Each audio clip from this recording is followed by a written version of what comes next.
Countdown, I think. Okay, we're live. Welcome, everyone. Happy Monday. Welcome to the Franchise Empire newsletter. And I'm here with the infamous or famous Mark Magerman. Hello, Mark. Hi, Tark. I would say no on both those words, but okay. Happy to I'm be just trying to be here. entertaining. Thank you. Hopefully, I always look at these as if we help one person make a smart decision on franchising, then this is a very, very worthwhile session. 100%. All right, y'all. Well, thanks for tuning in. We're actually on time. Actually, technically, we're so late. I think we started 1 minute late, but more on time than I have been in the future, in the past, in the future. It's been a busy day so far. Well, today we are going to cover number one. We are going to talk about a franchise and booming industry that's doing over $17.5 million in sales. That is going to be our franchise of the week. That will be the third item we share. First, we're going to talk about a resale in Florida with 1.6 million in sales, and the cash flow is drumroll. We're not going to tell you that actually on this, but I know it. And if you want to know it, you'll need to reach out to us. And we'll talk about some franchise buyers that avoided a critical mistake in their franchise buying process. And then we'll discuss the latest episode of our podcast, Low Cost Franchises, Resale Opportunities, and Why Passive Income is a Lie. So as we're tuning in, if you guys will just drop in the comments what city and state you're tuning in from. And if you wind up watching the replay, just drop a comment with the word replay.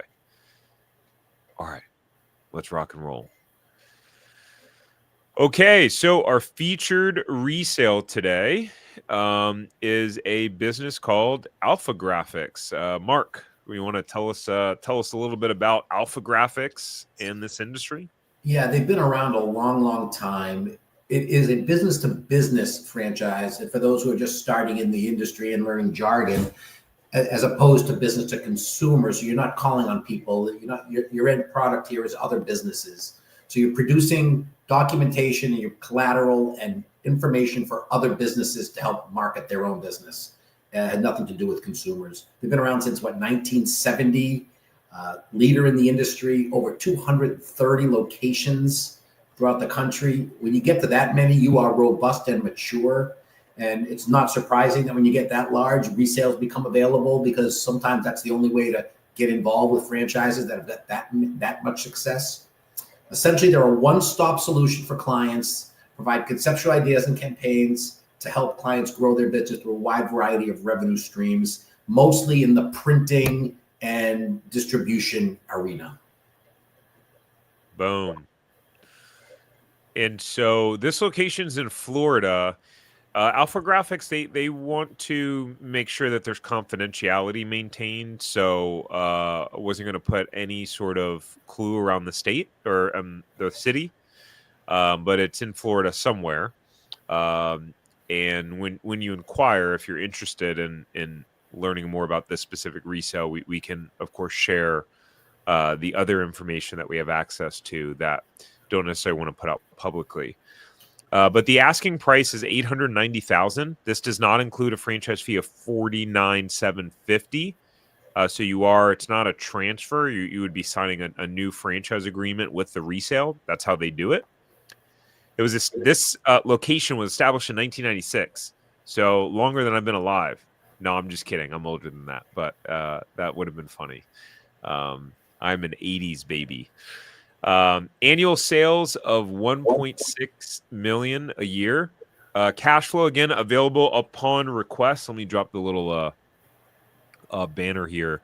I can tell you that it is amount of cash flow that a lot of people would trigger a lot of people to want to reach out based on the amount of the cash flow. You don't find a lot of resales that show the amount that they show. They have 8 employees on staff, right? So you got a whole team that would be coming with this that you would be acquiring with this specific resale. So Mark, you want to just talk us through some of our thoughts on here? Yeah. So I'll read the bullet points in a second, but just a couple things from what Tarek just rolled out. Uh, the fact that it is a robust resale with cash flow and staff, uh, please consider that even though there's a staff involved, if you are interested in this resale, it's really important that you as the owner become that ninth employee on the staff. Don't just rely on 8 employees that you don't know to run a business for you, because that has potential risks down the line. So, and the other good news is the cash flow that when you see it will 99%, I'm sure, include all the money that you pay to the employees. So it should be a bottom line that would show discretionary income for the owner. So that's good news. And then we have if you could scroll up a little bit, please, Tarek, to the next bullet points. So again, it's a unique business to business franchise opportunity. Since it's so well established, around since 1996, I don't think I've ever seen a resale that started out in 1996. I mean, this is like the most mature I've ever seen. So since it's so well established, a potential buyer may assume the purchase would come with a healthy number of local recurring clients. And again, as we just pointed out, and a staff in place, but your due diligence has to be including a lot of vetting of at least that general manager in place, because that's some of the things that's a slippery slope that no one knows what that individual would or wouldn't do if the company was sold. So just keep that in the back of your mind.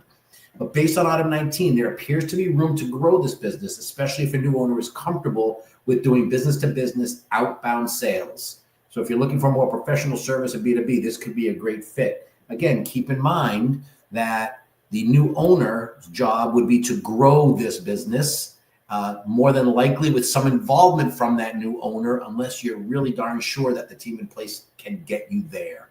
I also always recommend on resales that when the time comes and you actually have a chance to speak to the seller, make sure you get your financing in line at the time, because the person who ends up buying this business already has approval financially to go forward on it. Great point. So, yeah, you're generally going to need to put between 10 and 20% down to buy something like this. So, and it's easier to get. Quicker. An SBA deal, if you did SBA, would be quicker than if you opened this brand new or something with a retail location, because SBA with retail locations are tricky. I mean, you can't get your funding until after you have a location picked out, after you have a GC, like all that, general contractor, all that stuff. There was something I was going to say about this. However, though, with while you're thinking of that, Tar, with the resale, SBA might be a little bit more lenient because they know there's a cash flow already attached to that business, right? And when I say financing available, what I don't mean is you can tell the seller that you've got $1 million in your 401k. That's not the same as being financially approved. I'm just saying in many of these resales, they get done when the buyer says, here's my note from my bank approving me to buy a business up to $900,000. Because if you really want it, that will put you at the top of the list with the selling franchisee. Try to put yourself in their shoes. You're selling a business. You want to make sure you're selling it to the most qualified person you can. If someone comes in and says, I've already spoke to my financial partner, I've got approval to buy your business. That's a lot better than someone who's like, yeah, I got money in my 401k that I'm not sure if I can get at or not. So very important aspect of resales that very easily gets forgotten. But that's the reason why a lot of people lose out on them. Yeah, by the way, guys, actually, I forgot that we had this for any of you that need assistance in getting connected to a trusted lender and good lenders. If you go to franchiseempire.com/funding, we can help to connect you, whether you need an SBA lender, something for Rob's provider, conventional loan. I just dropped the link as well. We can definitely assist with that. Let me get back to the main page. But here's what I want. I wanted to say a couple of things, and I wanted to answer one of the questions that were out there. So Amara asks, is seller financing an option here? And the answer is we don't know, because you need to talk to the seller. But keep in mind on resale, especially ones that we would be showing. I mean, if anything, maybe a seller would give like 5 or 10% seller financing, but it's generally not going to be much. It's generally not going to be much. No, and they'd rather sell to that buyer that doesn't need that. So again, it's, you want to stack the deck in your favor if you want these, unless you want to just be tire kickers for the rest of your professional life and never get one. It's just the easier you can make it for the seller, the better your chances are as a buyer. And that, Yeah. I don't mean invest in a business you haven't vetted, but you need to go down parallel paths in this case. Yeah. Yeah, 100%. If you guys are just joining, this is a resale that we're talking about. It's in Florida. We do have access to the and technically it's the SD, the seller discretionary earnings, that we have access to. But anyways, if you want to inquire about this and go to franchiseempire.com/resales, let us know, hey, yeah, I want to talk about the alpha graphics in Florida. And I just learned about a situation today. Here's what I'd ask you not to do. So here at Franchise Empire, we specialize in helping people find, vet, and launch money-making franchises. Core part of our business is our franchise brokerage service. So that's, someone comes to us, one of you guys say, hey, I want to help finding a franchise, or hey, I like this resale. And we help to connect you and then support you through the process.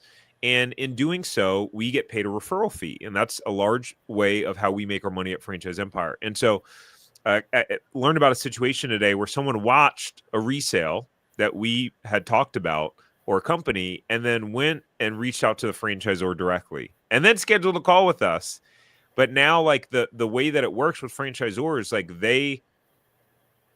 we're not in the loop now. At that point, we can't support you. We're not your representative, right? Think of it as like having almost like an insurance agent, right?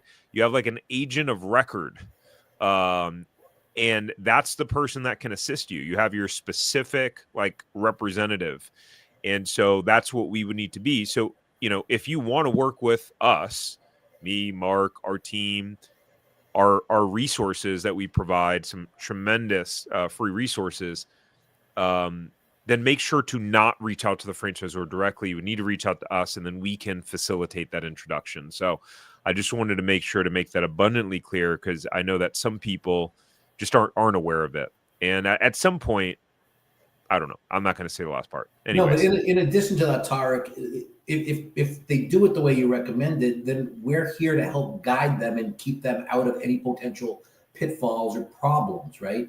If you go directly to the franchisor in this case, then you're not going to have that buffer in the middle. So it's really in your best interest to have somebody represent you on any of these resale deals. Hopefully, yes. Yeah, and by the way, like Mark and I have both exited franchises, so we've both been there and done that. So we know how the process works more so than anyone who may have never done it, who may be out there.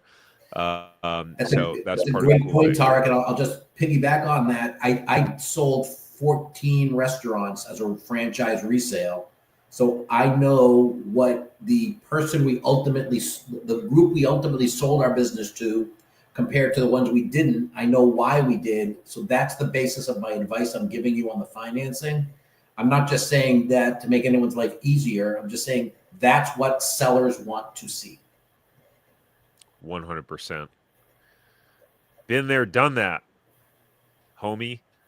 All right.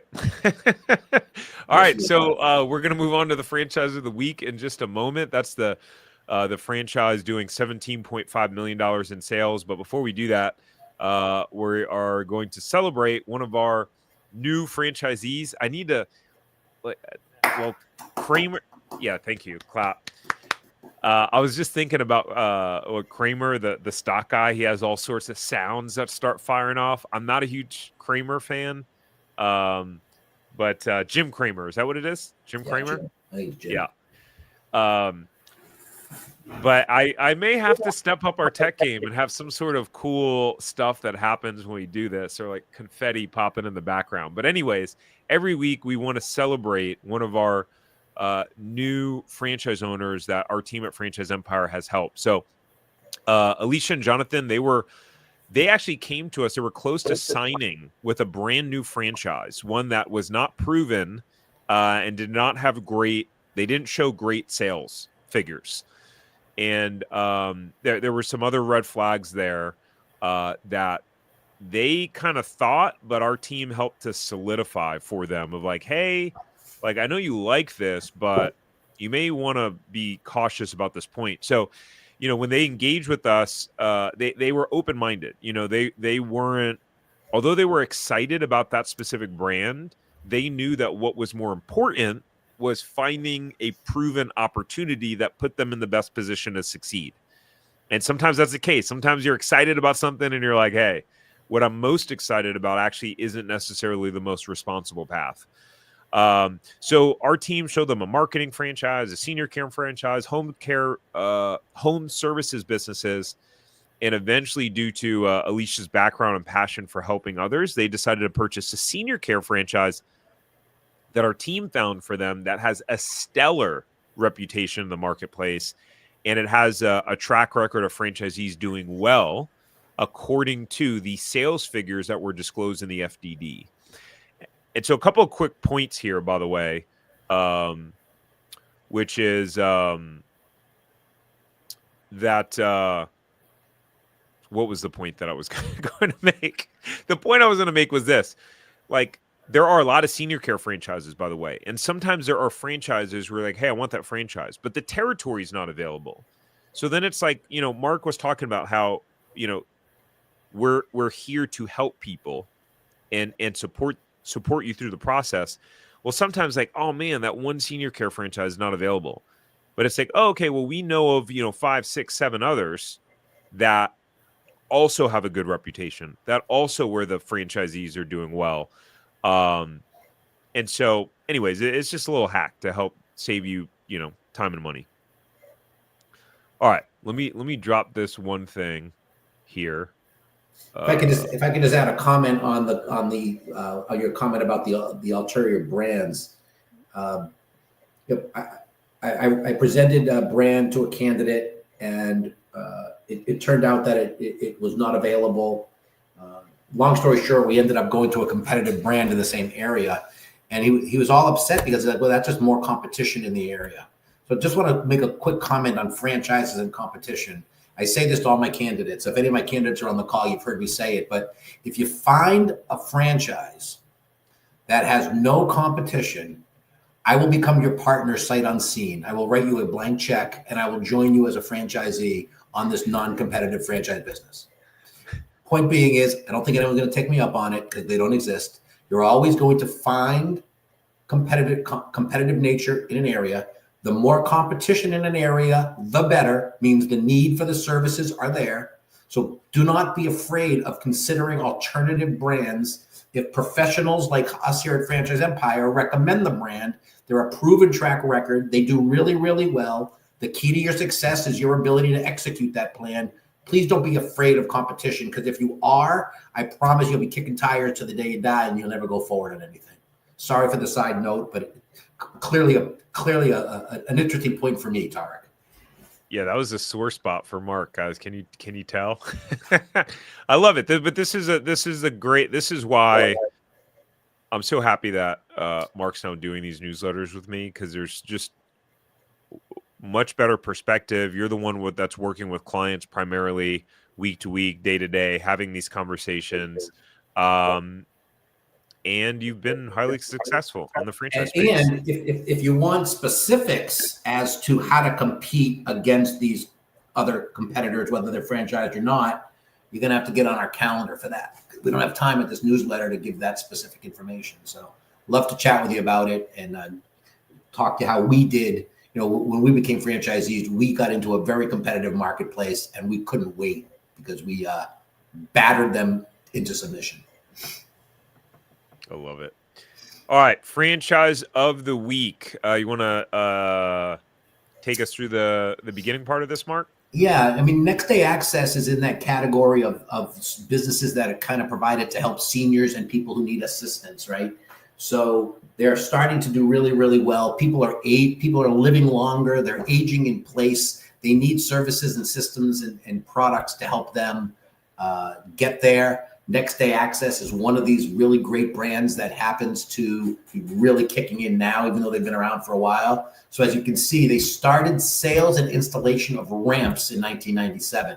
That means they didn't start out saying, hey, how do we become a franchise and start selling franchises on a national level? They came up with a need for a business. It's back in 1997 that this was a need.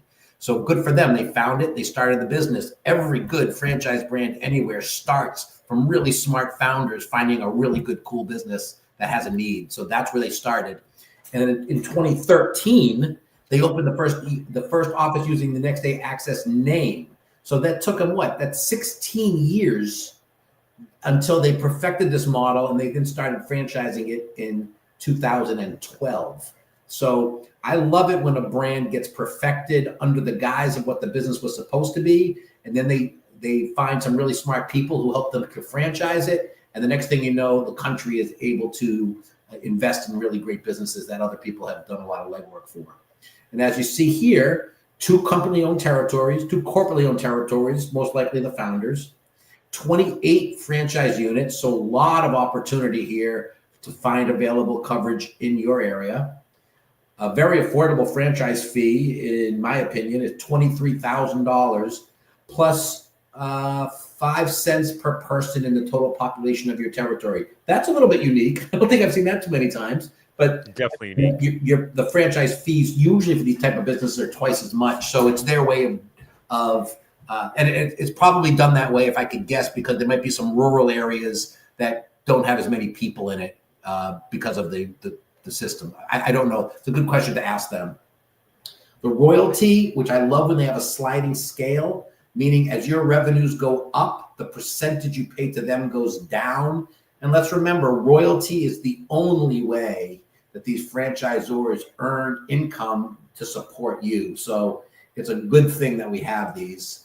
General service fee of 1% with a cap. All-in investment range, which we've discussed in the past. It could be as low as 165. It might be 320. I always say for purchasing and planning purposes, assume it's the highest number. It's a 10-year term, which is standard. And all these numbers that we're giving to you are based on the FDD, which, keep in mind, a new FDD will be coming out in the next couple of months for the all sales related in 2024. Yes. And so let's talk some numbers, and this is, the whole description on what they do. Actually, I've been meaning to. I do want to tighten up this part of the live where I'm able to provide. Here you guys go. In case, well, if you're not on our newsletter, and I see we have some questions, we'll take some of the questions at the end. If you go to our website, you'll be able to find the newsletter. Let me show you where. So go to franchiseempire.com, and so that you get that in your inbox, what we were looking at before, every Sunday morning, you'll go here, franchiseempire.com, and then free resources, newsletter. If you scroll up to articles, you can see the past newsletters. So this is this one that we sent out yesterday, and to be able to go through and look through here and all that jazz, if you'd like to go back and read it and didn't get the initial email. But guys, I'll talk through more about the description in a second. Let's talk some of the numbers, because I know you guys love numbers. So in their 2024 FDD, they show the highest performing franchise to $17.5 million in sales, that is insane. Top quartile, Tarek, right? The top 25%. Yes. Right? Yeah, but I don't think it's that. Oh, I'm sorry. So, I got that wrong. So the highest does 9.5 million. Oh, good call out, Mark. It's okay. That's why we team up on this. That is, oh man, I'm going to have to redo the whole shebang. Anyways, all right. Well, you guys are watching it. $9.5 million is still impressive. It's not nearly as impressive as a 17.5. Yeah, what Mark was pointing out is that is the aggregated total of the entire top quartile. Yeah, and if you went up to the top, what was the number? There's only 24 franchisees at this point, right? Yeah, it Is was that what it said? 28, and they have 26 reported in here. All right, so 26. So the top 25% of that 26 would be about 6 or 5. You know, do my math. Quick math is 6. Oh, they say they got 6. So those 6 territories equaled 17.5 million in total revenue. The highest was 9.5. The lowest was 1.2. The median was 1.6, and the average was 2.9.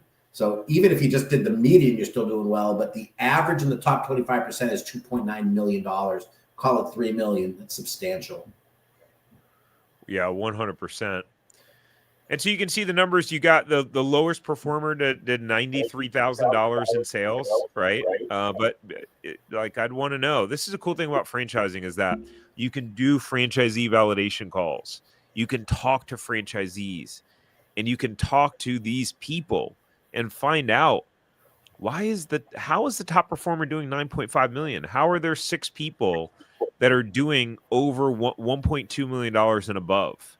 You know, the people that are in the second quartile, you know, how are they doing what they're doing? And what's the difference between them and the low performers in the fourth quartile? Ultimately, you can see that the median sales is for all the franchisees is just over $700,000 in terms of median sales. But guys, this is a booming industry. I think really, really fascinating and interesting. Let's talk about that, right? So more than 30% of Americans over the age of 65 have a type of disability, and over 50% of those are over the age of 75. 10,000 baby boomers will turn 65 today and every day for the next 15 years. So, you know, we've talked a lot about senior care franchises, and that is certainly an element to it. But you have these folks that won't want to leave their home and may not be able to get up the stairs, right? Or up their porch, or, you know, so on and so forth, where they're going to need those modifications made. And I think generally, I was actually, what was I thinking about this in the shower this morning? This brand, uh, I know why. But this market generally, I mean, they're going to have more disposable income, I think, in general, than like if you're selling to people that are younger. Like they've have all their lives to accumulate money. So something One interesting more to think. important thing, Tarek, from there, just as piggyback. That's true. They have more disposable income. Also, it's not necessarily the seniors who are your customers. It's the adult children of these seniors who are trying to make sure mom and dad can have the services that they need. So that's a double bonus, right? They're spending down mom and dad's money, but it's their kids who are helping place them. So it really works both ways, because we know that adult children are very concerned about the well-being of their parents. That's one of the reasons why these businesses thrive. Yeah, and that's a great point. And that made me think of, Mark, that they would maybe be more willing to spend the money or have their parents spend the money than as opposed to going into a facility, right? Yeah, well, Like, the seniors don't want to go into a facility. They want to age in place. They'd like to be able to stay in their home and their surroundings and where they're comfortable. And 20 years ago, that wasn't an option. That's why the pathway was to nursing homes. Now there's legitimate means to let seniors age in place. And that's what these businesses are about. And that's what the parents of these seniors are, why they're grateful that these businesses are there. That's one of the reasons. Not only as Tarek just pointed out, people are getting older and staying alive longer. They want to stay in their house, and the kids are helping them do that. And that's why these businesses came to be. There's a need for them. 100%. Mark, take us through numbers 2 and 3. So again, depending on your desire and how you want to build your business, The beauty of this kind of business is you could start really small. You can start with yourself and one installer, one sales rep, and an office manager, 3 or 4 people. That's it. You can take on the role of the sales rep if you'd like, keeping the team small. As you grow, you may hire 1 or 2 additional salespeople and installers. The goal here is to scale your business. So you should set a goal that after the first year, I want to have 6 installers or 8 installers or whatever that's going to be, and work your plan to get to that point.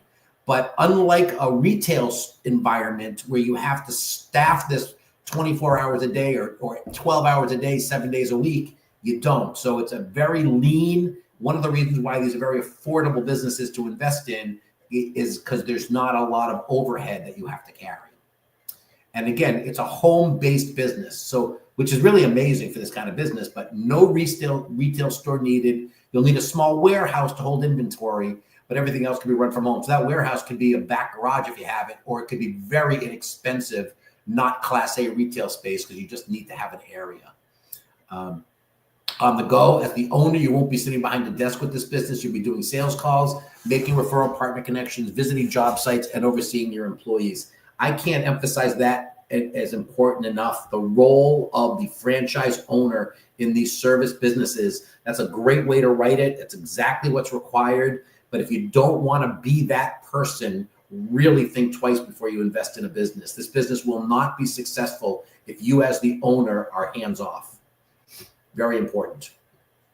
And anybody, if there's any of my candidates on the call, I talk about this every single call. I want to make sure everybody understands that. And again, look at the size of these territories, from 500 to 1.5 million in population, much bigger than a typical territory across the industry, allowing you to have more opportunities for growing a large business. That's a really generous offering by this brand, because a lot of brands that we wouldn't be presenting and we don't just talk to want to make as many territories as possible to capitalize on franchise fees. These guys, by doing the territories this large, it leads me to believe they really want franchisees to succeed. That's what's most important, and that should be what's most important to you folks on the call. 100%. Your success matters more than really anything else. And that's probably why they set up their franchise fee the way they have it, where you pay a base and then per person in your population. But I think it's cool. I think it's a win-win. Like everything. A few weeks ago, or is it a month ago now? I went to this men's workshop, leadership workshop, and there was this whole exercise around win-win, a really powerful and profound exercise, and showing the example that most people are playing win-lose. They're playing a game in life where, in order for you to win, someone else has to lose. And, it's all about win-win. So anyways, I think they have it set up for that. If you guys are interested in seeing if your territory is available, we show a lot of the really bigger, more proven franchises on here, the ones that have a lot of franchisees. This is one of the rare ones that we show that only has 28 franchise units. So I think there's a lot of opportunity for growth. I think if you're someone that has a background in management, leading people, and or sales, this could be potentially a really strong opportunity for you to at least look into. Obviously, you still need to do your own due diligence. But if you want to see if their territory is available, your territory is available, go to franchiseempire.com/check territory, and we'll be able to check on that for you. And if you just want to find out, hey, what franchises are available in my market, in my area, that align with my skill sets outside of just this one, and in different industries, then you can still go to franchiseempire.com/check territory. I'm going to talk about the latest podcast episode real quick, and then I'll answer a couple of those questions that were there. The most recent episode of the Zero to Profitable Franchise podcast, it is listed on our Franchise Empire YouTube channel, or you can listen to it on any of the audio podcast platforms. And we talk about a low cost franchise opportunity. We talk about a 7-figure resale opportunity in Florida. Lots of businesses for sale in Florida. I usually pick Florida ones because we have so many people that come from Florida. Actually, Mark, you've been what are the top states that candidates have been coming from lately? The two most popular states for franchise sales are Texas and Florida. Texas and Florida. Okay, cool. Yeah. And by the way, guys, I over the last week and a half, I've done a ton of work securing more resale inventory and learning about figuring out reaching out to franchisors to get access to more resales. And we did, which is pretty exciting. So we'll be sharing more and more, but we only pick one. I feel like at some point I need to put out like a resale only list. Maybe it doesn't show the brand names and it just like has a list of where they are, the price, and that could be interesting. Anyways, you can go watch this podcast episode again, either on the Franchise Empire channel or on the audio podcast platforms. Let's hit a couple of your questions real quick because I actually have a 3:45 meeting. Can you get an investor to buy franchise for you with $0 like the real estate method? I would no. I mean, if someone else is putting up the capital and you're going to be the operator, fantastic. I'm not sure what they meant by can you get an investor? I don't know what that question really meant, to be honest with you. I don't either. But if you don't have any money to put into a business, then it's not going to work out well for you. Correct. I love how Mark just has the same style as me, where it's like, boom, direct, baby. We don't beat around the bush. Nobody's got time to waste, Tarek, right? No one's got time to waste. No. And it's not a lot of people that will be direct and just real and a straight shooter. And I guess that's a part of our brand now too, Mark. Between you and I, before it was just me. Now we double down on it. So yes, we have. Yes, we have. Do we know anything about the seller age, urgency to sell, etc.? No, that would be something that you would find out after an inquiry with us and connecting you with the seller. We have access to a lot of different resales. And again, it's why resales are challenging, because you're going to have to figure out what the motivation of that seller is, because they may tell you, they may not. That's why your due diligence is critical. That's why if you have a supporting CPA who helps, or you have somebody who helps you analyze these businesses, it's important. You're not really going to know why it's being sold. So there's no way we can help you. That's really, you're going to have to take a leap of faith and trust somebody for that to occur. 100%. We got it. I'm going to read that one. Let's see. And then we got One Man's DIY. Don from Littleton, Colorado. Thanks for joining. All right, everyone. We'll see you again. Again, these are now going to be on Mondays at 3 p.m. Eastern. That is the new schedule for these live streams. Mark, thank you, sir, for joining us and for all of your wise input.